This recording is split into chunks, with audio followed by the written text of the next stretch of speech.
For the migration pattern in birds, see bird migration. General patterns. Chain migration refers to the social process by which immigrants from a particular town follow others from that town to a particular city or neighborhood, whether in an immigrant-receiving country or in a new, usually urban, location in the home country. The term also refers to the process of foreign nationals immigrating to a new country under laws permitting the reunification with family members already living in the destination country. Chain migration can be defined as a movement in which prospective migrants learn of opportunities, are provided with transportation, and have initial accommodation and employment arranged by means of primary social relationships with previous migrants. Chain migration and the accumulation of social capital. According to James Coleman, social capital is created when the relations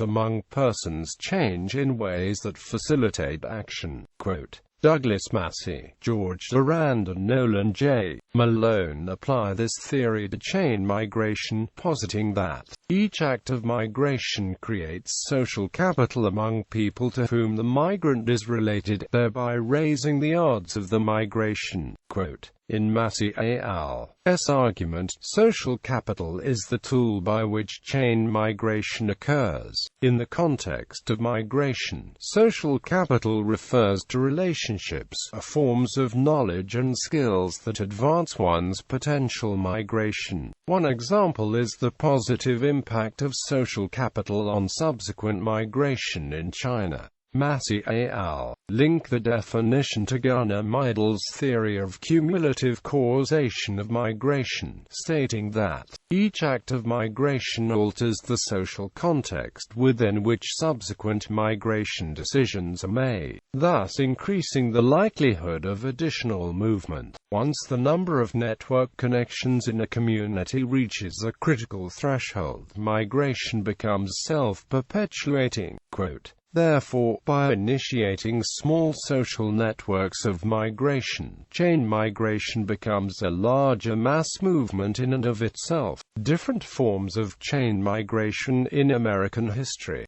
Different groups of immigrants to the United States throughout its history have employed different strategies to enter, work, and live in the United States. Some groups, such as Eastern European Jews, emigrated in families en masse from the Russian and Austro-Hungarian empires of the late 19th century. Many groups have immigrated to the United States throughout history via chain migration. These social networks for migration are universal and not limited to specific nations, cultures, or crises. Chain migration is an overarching theme of many of the immigration experiences in American history. One group of immigrants to the English colonies in North America was African slaves brought over forcibly. The circumstances of the migration do not fit the criteria of chain migration of free labor. Italian immigration in the late 19th and early 20th century relied on a system of both chain and return migration. Chain migration helped Italian men immigrate to the United States for work as migrant laborers. Italians generally left Italy due to dire economic conditions and returned wealthy by Italian standards after working in the United States for a number of years.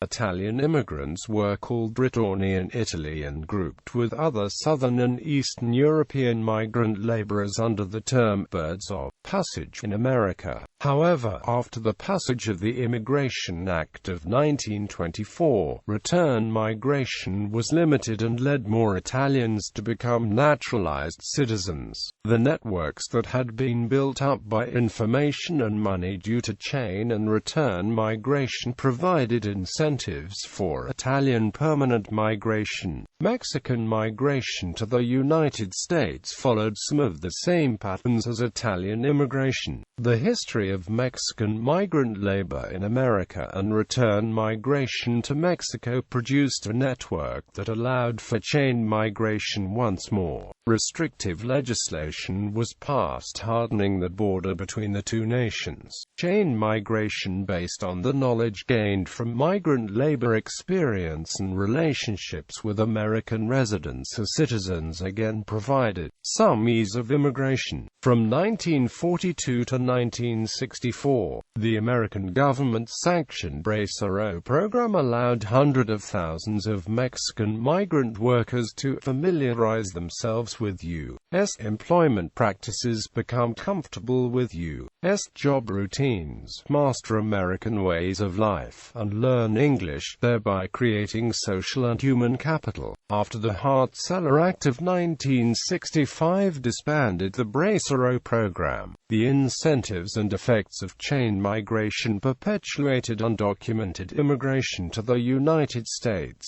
Absent any of the economic incentives, the Mexican-American immigration relationship has a long-standing history, and the effects of chain migration are pervasive when considering the number of Mexican-American citizens, legal residents and undocumented residents. Social capital provided by chain migration has helped perpetuate Mexican migration, whether it is undocumented or legal, while immigrants from European nations during the period before the McCarran-Walter Act of 1952 were able to immigrate legally, if with relative levels of ease depending on country of origin. The Chinese Exclusion Act of 1882 barred almost all Chinese from immigrating to the United States. Nonetheless, many Chinese immigrants arrived in America by obtaining false documents. The Chinese Exclusion Act allowed the Chinese Americans already settled in America to stay and provided for limited numbers of family members of Chinese Americans to immigrate with the correct paperwork. This loophole and the fateful 1906 earthquake that destroyed San Francisco's public records provided Chinese immigrants, almost entirely men, with the potential to immigrate with false documents stating the familial relationship to a Chinese American. These Chinese immigrants were called paper sons because of the false papers. Paper sons relied on networks built by chain migration to buy documentation, developed strategies for convincing authorities on Angel Island of their legal status, and for starting a life in America. Ethnic enclaves. The information and personal connections that lead to chain migration lead to transplanted communities from one nation to another. Throughout American history, ethnic enclaves have been built and sustained by immigration. Different ethnic groups claimed distinct physical space in city neighborhoods to provide a reception for chain migration and maintain the community network it created. Examples of this trend include the many neighborhoods called Klein Deutschland, Little Italy, and Chinatown throughout the United States. The same was true of rural areas in the 18th and early 19th century. Some rural towns in the Midwest were founded by immigrants and directly advertised in home countries. This case was especially true for many agricultural German immigrants of the 19th century. Certain towns were built on a homogeneous group from a particular German principality. Additionally, many of these towns exclusively spoke German until the 20th century. These enclaves and their contemporaries represent the close relationship between family, community, and immigration. In the late 19th century, distinct Italian provinces and towns immigrated to the United States via chain migration. Regional ties in Italy initially divided Italian ethnic identity in cities like New York, and certain enclaves included only southern Italians or immigrants from Naples. The community ties remained strong with first-generation immigrants concerning social life. These communities were originally composed only of men who immigrated for work. Once they had made enough money, many Italian men interested in settling began to bring the wives and families to America. The effects of Chinese exclusion and discrimination prevented Chinese residents from assimilating into American society in the late 19th and early 20th century. Those factors, as well as social and cultural ties, precipitated the rise of Chinatowns as ethnic enclaves for Chinese Americans. Chain migration and the pseudo-familial nature of paper sons produced a relatively cohesive community that maintained ties with China. Gender ratios of immigration. Single, young, male laborers were initially the largest group using chain migration to the United States in the 19th and early 20th centuries. However, each immigrant group maintained a unique composition due to circumstances in home countries, goals of migration, and American immigration laws.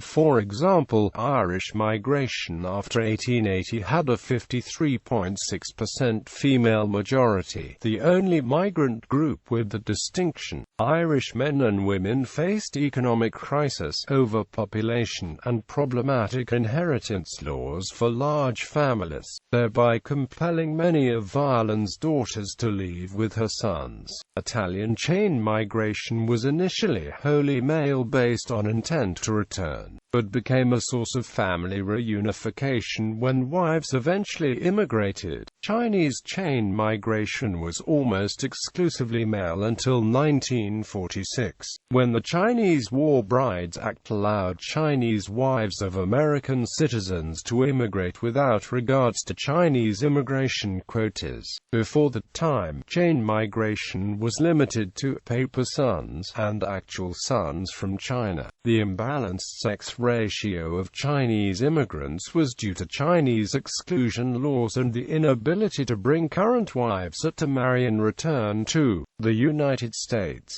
inhibiting the corrective measure of chain migration. When immigrant groups react to economic pull factors in the labor markets, chain migration via family has been used informally to balance out the gender ratio in ethnic immigrant communities. Remittances. Remittances contribute to chain migration by aiding in both funding and interest in migration. Ralitza de Mover and François Charles Wolfe argued that besides the recognized benefits remittances provide to the economies of the home countries of immigrants, money sent home can lead to chain migration. De Mover and Wolfe posit that remittances can provide the necessary capital. H. Van Dalen et al. Find that recipients of remittances are more likely to consider migrating than non-recipients. This study also references the fact that causes of chain migration through remittances tend to be variable but include such pull factors as family ties and the possibility of success. Besides the monetary remittances sent to families in the home country, immigrants' letters generally included valuable information about the new life, the work, and information to guide other prospective immigrants in the family or community to ease the journey. Understanding the necessary steps, whether it is what port to leave from or who to seek out to get a job and apartment, was and is vital for successful immigration. Advertisements. It was common in the 19th and early 20th centuries for companies and even states to advertise to potential European immigrants in their home countries. These advertisements in magazines and pamphlets made information available for immigrants to find travel and decide where to settle once in the United States. Most of the advertising was done in the effort of settling the land in the Midwestern states in the wake of the Homestead Act of 1862.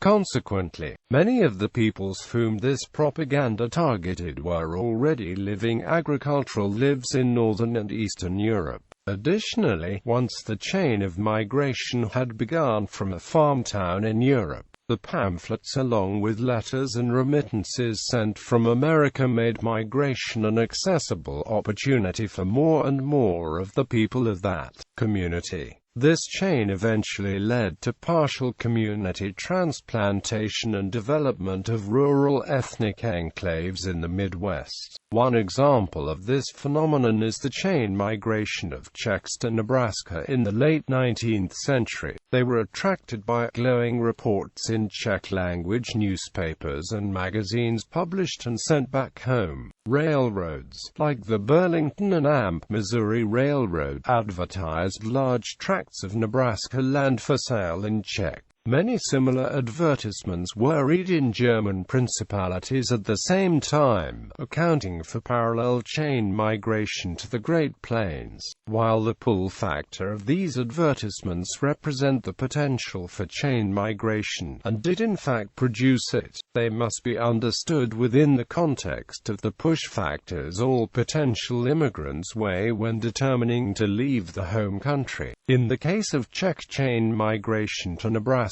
and many other similar circumstances in Europe, the various push factors provided the impetus to leave, but the pull factors provided by pamphlets and letters provided the chain migration structure to the eventual immigration. Legislation and chain migration. While the networks and effects of chain migration are in effect regardless of laws limiting immigration, the changing goals and provisions of immigration legislation nonetheless affect how the system of chain migration works. Exclusion and quotas have affected who chain migration draws as potential immigrants as well as how immigrants deal with the status once in the new country. However, family reunification policies in immigration law have served to promote chain migration through extended family visas. The Chinese Exclusion Act of 1882, and its successors creating the Asiatic Barred Zone, and the national origins quota system built by the Immigration Act of 1924 were effective in limiting chain migration but could not end it entirely. Chinese immigrants took advantage of loopholes and false documents to enter the United States until the McCarran-Walter Act of 1952 gave them a migration quota. Other migrant groups were limited in number by the national origins quota system, which designated national quotas based on census ratios from 1890.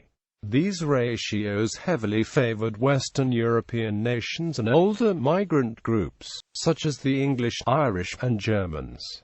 The ratios attempted to limit the rising number of Southern and Eastern European immigrants. The national origins quota system provided limited family reunification as a means for chain migration and placed a preference on naturalization. If an immigrant became a U.S. citizen, he or she had the ability to obtain non-quota visas for more family members, but as a resident that number was capped annually. Additionally, the Immigration Act of 1924 formally opened the door to chain migration from the entire Western Hemisphere, placing that group under non-quota status.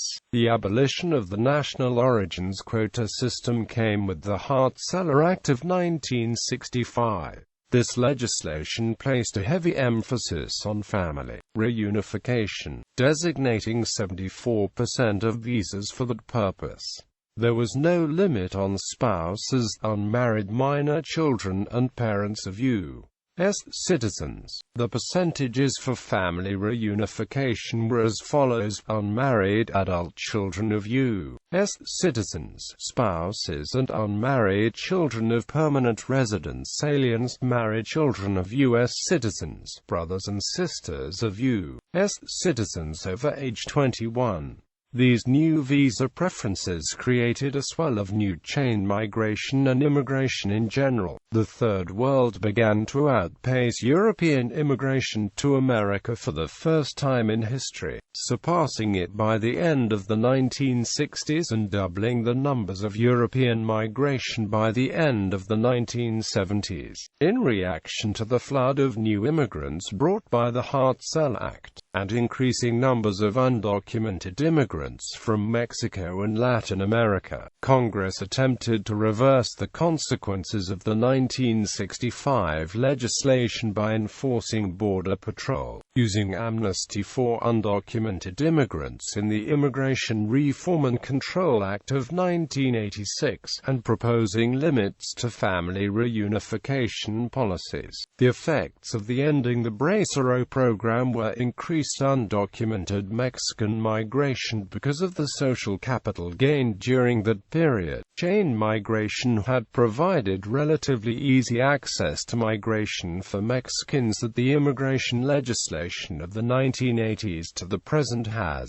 attempted to deal with. Effects of chain migration in the United States in the 20th and 21st centuries. In the United States, the term chain migration is used to partially explain why legal immigration has quadrupled from levels during the 1960s. As such, chain migration is held up as one of the causes of the United States' current immigrant population boom.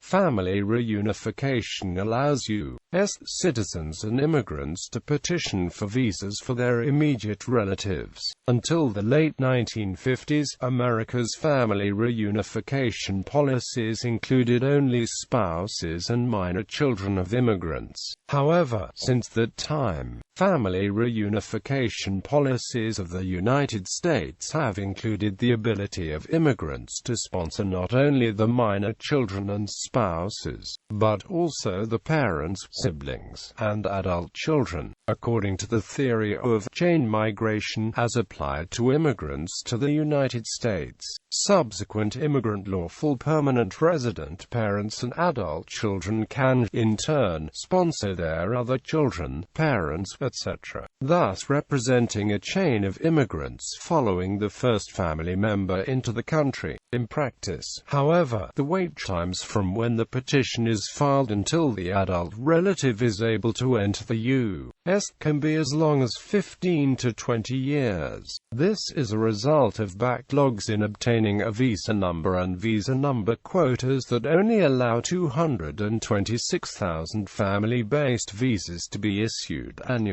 There are 4 family-based preference levels. First, unmarried sons and daughters of citizens, 23,400 plus any numbers not required for 4th preference. Second, spouses and children and unmarried sons and daughters of permanent residents, 114,200, plus the number by which the worldwide family preference level exceeds 226,000, and any unused first preference numbers. A. Spouses and children, 77% of the overall second preference limitation, of which 75% are exempt from the per-country limit. B. Unmarried sons and daughters, 23% of the overall second preference limitation. Third, married sons and daughters of citizens, 23,400, plus any numbers not required by first and second preferences. Fourth, brothers and sisters of adult citizens, 65,000, plus any numbers not required by first 3 preferences. Backlogs in obtaining visa numbers range from 4.5 years to 23 years, while some backlogs have remained relatively steady for some time. Since 1995, backlogs for other family-sponsored preferences have steadily increased. Problems associated with chain migration. Currently there is a movement against chain migration and its effects. Specifically, the family reunification emphasis of the Saller Act had the unintended consequence of dramatically increasing levels of migration in general, and chain migration in particular. FAIR, the Federation for American Immigration Reform, a conservative think tank, promotes the idea that chain migration migration and the expectations and long lines it produces increases illegal immigration. Additionally, Fair argues that illegal aliens given amnesty by Congress in 1986 are now fueling naturalization in record numbers. As these former illegal aliens become citizens, all of their immediate relatives qualify to come immediately to the United States and start new migration chains of their own. Numbers User, a group that lobbies Congress for lower levels of immigration, states that one of the chief culprits in America's current record-breaking population boom and all the attendant sprawl, congestion, school overcrowding, and other impacts that reduce Americans' quality of life. Numbers User cites the tradition of chain migration to America as a main cause for creating incentives for undocumented immigration. Numbers User, Fair, and other groups are working to change immigration law to limit chain migration favor. Numbers User cites a specific bill it supports. On February 4, 2009, WIHIDA, Phil Gingrey introduced the Nuclear Family Priority Act. The bill would eliminate the extended family visa categories, thus ending chain migration, as recommended by the bipartisan Barbara Jordan Commission in 1997. Some academics agree. Massey et al. Argue that while immediate family immigration provisions were created to promote and stabilize the family unit in American immigration and society, family reunification visas for extended family, such as adult siblings, are unnecessary when faced with rising immigration numbers. Massey et al. Support eliminating those quotas. Bibliography: Roger Daniels, Coming to America, A History of Immigration and Ethnicity in American Life. Princeton, N.J. Harper Perennial. ISBN 0060505777X. Douglas Massey, George Durand, and Nolan J. Malone. Beyond Smoke and Mirrors. Mexican Immigration in an Era of Economic Integration. New York, Russell Sage Foundation. ISBN 16104433837.